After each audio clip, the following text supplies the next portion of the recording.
Students இன்னைக்கு நம்ம electric discharge through gases நம்ம பார்க்க போறோம் சரியா சோ இந்த மாதிரி வந்து ஒரு டிஸ்சார்ஜ் டியூப் பிளேஸ் பண்ணிருக்காங்க சோ இதுல வந்து ரெண்டு மெட்டல் எலக்ட்ரோட்ஸ் பிளேஸ் பண்ணிருக்காங்க சோ ஒன்னு வந்து கேத்தோட் இன்னொன்னு வந்து எது அப்படினா ஆனோட் சரியா இந்த டிஸ்சார்ஜ் டியூப்ல என்னதான் இருக்கு அப்படினு பார்த்தோம் அப்படினா சோ இந்த இடத்துல ஒரு சின்ன ஓபனிங் இருக்குது சோ இது வழியா என்ன பண்றாங்க அப்படினா வந்து பிரஷரை வந்து உள்ள அனுப்பிக்கிட்டே இருக்காங்க சரியா so high pressure vacuum gauge அப்படினு கொடுத்திருக்காங்க சோ சைக்கிள் டயர்ல நம்ம ஏர் எடுக்கிற மாதிரி சோ இது வழியா இந்த பிரஷர் வந்து உள்ள போயிட்டே இருக்கு சரியா இந்த இடத்துல என்ன பண்ணிருக்காங்க அப்படினா வந்து ஒரு ரெண்டு இண்டக்ஷன் காயில பிளேஸ் பண்ணிருக்காங்க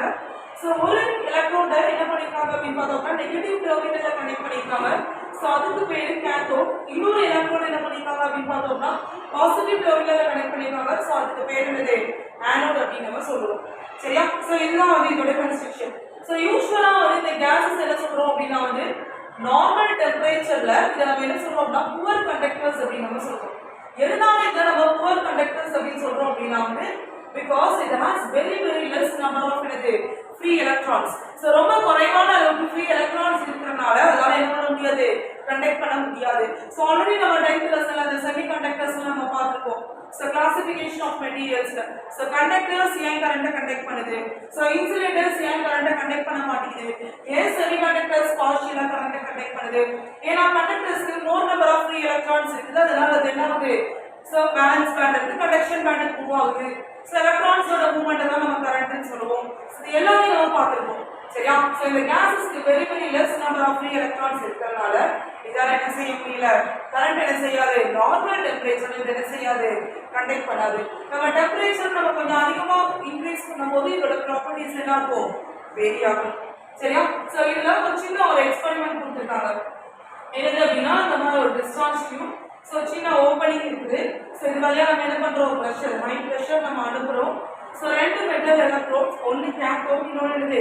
ஆனோட் சரியா அந்த கேத்தோட் என்ன பண்றோம் அப்படினா வந்து நம்ம பவர் சப்ளை கொடுக்கிறோம் சோ நெகட்டிவ் டெர்மினல் நம்ம ஃபிக்ஸ் பண்றோம் ஆனோட நம்ம என்ன பண்றோம்னா பாசிட்டிவ் டெர்மினல் நம்ம ஃபிக்ஸ் பண்றோம் சோ ரொம்பவே அதிகமான ஒரு வோல்டேஜ் நம்ம கொடுக்கிறோம் சோ எந்த அளவுக்கு அதிகம் அப்படினா 50 kilo volt so 50 kilo volt அப்படினா அது நமக்கு தெரியும் கிலோ அப்படினா 10 பவர் 3 அப்படின்னு தெரியும் அப்ப 50 கூட ஒரு 3 0 போட்டீங்க அப்படினா 50000 வோல்ட் சோ இந்த அளவுக்கு அதிகமான ஒரு பவர் சப்ளை நம்ம என்ன பண்றோம் கொடுத்துட்டு வரோம் சோ இப்போ நான் என்ன பண்றேன் அப்படினா இதுல இருக்கக்கூடிய அந்த கேஸ் நான் என்ன பண்றேன் வெளிப்புறமா நான் என்ன பண்றேன் புஷ் பண்ணி இதுல இருக்கக்கூடிய அந்த கேஸ் மாலிக்யூல்ஸ் நான் ரெடியூஸ் பண்ண போறேன் சோ எவ்வளவு நம்ம ரெடியூஸ் பண்றோம் அப்படினா வந்து 110 millimetre of mercury so Hg அப்படிங்கிறது மெர்க்குரி சோ அந்த அளவுக்கு நான் ரெடியூஸ் பண்றேன் சரியா அப்படி ரெடியூஸ் பண்ணும்போது எனக்கு இங்க எந்த வித இந்த ரெண்டு எலக்ட்ரான்ஸ் கடையில எந்த வித ஸ்பார்க்கி நான் என்ன பண்ண முடியல இந்த எக்ஸ்பெரிமெண்ட்ல அவங்க அப்சர்வ் பண்ணல சரியா அதுக்கப்புறம் என்ன பண்றாங்க அப்படின்னு பார்த்தோம் அப்படின்னா இன்னும் ஃபர்தரா ரெடியூஸ் பண்றாங்க சோ எந்த அளவுக்கு ரெடியூஸ் பண்றாங்க அப்படின்னு பார்த்தோம் அப்படின்னா 100 மில்லிமீட்டர் மெர்க்குரி சோ இந்த அளவுக்கு அவங்க ரெடியூஸ் பண்றாங்க சோ ரெடியூஸ் பண்ணும்போது என்ன நடக்குது அப்படின்னு பார்த்தோம் அப்படின்னா சோ இங்க இருந்து எனக்கு இந்த கேஸஸ் வந்து டிஸ்சார்ஜ் ஆக ஆரம்பிச்சது சோ டிஸ்சார்ஜ் அப்படிங்கும்போது என்ன அப்படின்னா வந்து லீக்கேஜ் அதுதான் நம்ம டிஸ்சார்ஜ் அப்படின்னு சொல்லுவோம் சரியா இன்னும் ஃபர்தரா ரெடியூஸ் பண்றாங்க சோ எந்த அளவுக்கு அப்படின்னு பார்த்தோம் அப்படின்னா 10 மில்லிமீட்டர்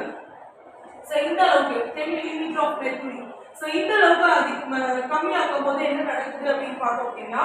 சோ இந்த ரீஜியன் அப்படியே வந்து நமக்கு டார்க்கா இருக்குது இந்த ஆனோடு இந்த இடத்துல வந்து அப்படியே ரொம்ப டார்க்கா ஆரம்பிச்சது சோ அந்த டார்க் ரீஜியனுக்கு ஒரு நேம் கொடுக்குறாங்க க்ரூக்ஸ் டார்க் ஸ்பேஸ் அப்படின்னு கொடுக்குறாங்க சோ ரொம்ப முக்கியமான ஒரு 2 மார்க் क्वेश्चन இந்த க்ரூக்ஸ் டார்க் ஸ்பேஸ் அப்படின்னு சரியா சோ இந்த அளவுக்கு என்ன ஆகுது அப்படின்னு பார்த்தோம் அப்படின்னா என்ன ஆகுது ரெடியூஸ் ஆக ஆரம்பிச்சது சரி அடுத்து நான் என்ன சொல்றாங்க அப்படின்னு பார்த்தோம் அப்படின்னா சோ இது மட்டும் நடக்கல இந்த ரீஜன் டார்க்கா மட்டும் இல்ல சோ இந்த வால்ஸ் சுத்திலும் இந்த டிஸ்சார்ஜ் டியூபோட அந்த வால்ஸ் சுத்திலும் எப்படி இருக்கும் அப்படின்னு பார்த்தோம்னா ஒரு மாதிரி ஒரு கிரீனிஷ் அப்பியரன்ஸா இருக்குது அப்படிங்கறத சொல்றாங்க சோ ஆரம்ப காலத்துல இந்த ரேஸ் இதுல இருந்து வெளிவரக்கூடிய என்ன சொல்ற சார்ஜஸ் வந்து இந்த கேஸஸ் வந்து லீக் ஆகுது அப்படின்னு சொல்லுவாங்க சோ இதுல இருந்து வெளிவரக்கூடிய அந்த இதை வந்து என்ன பண்ணலாம் அப்படின்னு பார்த்தோம் அப்படின்னா சோ ஆரம்ப காலத்துல அவங்க வந்து என்ன பண்ணலாம் கண்டுபிடிக்கல சோ அதுக்கப்புறம் லேட்டா தான் என்ன பண்ணாங்கன்னா கண்டுபிடிச்சாங்க சோ இதுல இருந்து வெளிவரக்கூடிய அந்த ரேஸ் என்னது அப்படின்னு பார்த்தோம் அப்படின்னா is nothing but the cathode rays the beam of electrons அப்படிங்கறத சொல்றாங்க சரியா தென் அடுத்து இதோட properties so properties of cathode rays so ரொம்ப முக்கியமான ஒரு 3 மார்க் क्वेश्चन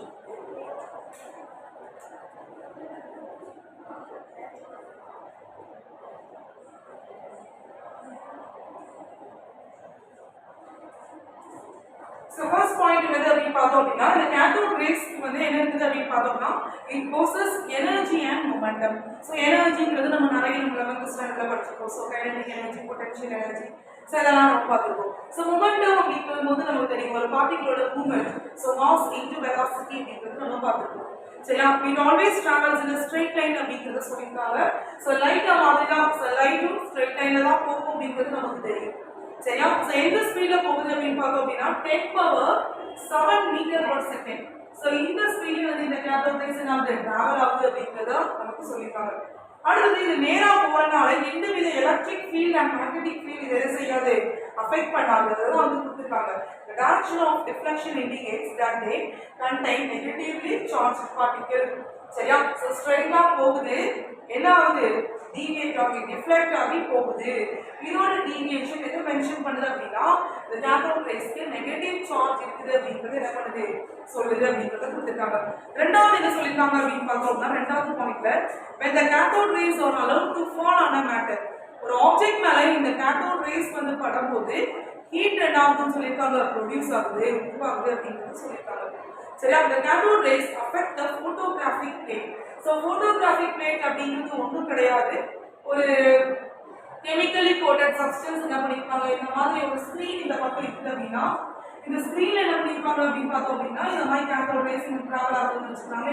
சோ இந்த மாதிரி ஒரு ஸ்கிரீன் இருக்குது. அப்போ இந்த ஸ்கிரீன்ல ஒரு chemically coated substance என்ன பண்ணிருக்காங்க கோட் பண்ணிருக்காங்க. சோ அது மூலமா இந்த ரேஸ் வந்து இந்த பட்டு ஒரு லைட்டோ ஹீட்டோ ஏதோ ஒண்ணு என்ன ஆகும் ஜெனரேட் ஆகும். சோ அதான் நம்ம என்ன சொல்றோம் photographic plate அப்படி நம்ம சொல்றோம். And also produce fluorescence when they fall on certain crystals and minerals. சரியா ஒரு cathode rays வந்து ஒரு ஆப்ஜெக்ட் மேல படும்போது என்ன ஆகும் அப்படின்னு பார்த்தோம் அப்படின்னா ஒரு ஹீட்டோ இல்ல லைட்டோ ஏதோ ஒன்று என்ன ஆகும் ப்ரொடியூஸ் ஆகும் அப்படிங்கிறது சொல்லியிருக்காங்க. மூணாவது பாயிண்ட் என்னது அப்படின்னா இந்த cathode rays fall on the material of high atomic weight. So ஒரு மெட்டீரியலுக்கு அதிகமான அட்டாமிக் வெயிட் இருக்கிற மெட்டீரியல் மேல இந்த cathode rays படும்போது சோ என்ன உருவாகும் அப்படினு பார்த்தோம் அப்படினா எக்ஸ்-ரேஸ் வந்து உருவாகும். நம்ம ஆல்ரெடி 8th லெசன்ல பார்த்திருக்கோம் எக்ஸ்-ரேஸ் வந்து எப்படி உருவாகும் அப்படிங்கறத பார்த்திருக்கோம் ப்ரொடக்ஷன் ஆஃப் எக்ஸ்-ரேஸ். சோ அதெல்லாம் என்ன சொல்லுது அப்படினு பார்த்தோம் அப்படினா சோ ஒரு ஃபாஸ்ட் மூவிங் எலக்ட்ரான் வந்து ஒரு டார்கெட் மேல வந்து ஸ்ட்ரைக் ஆகறனால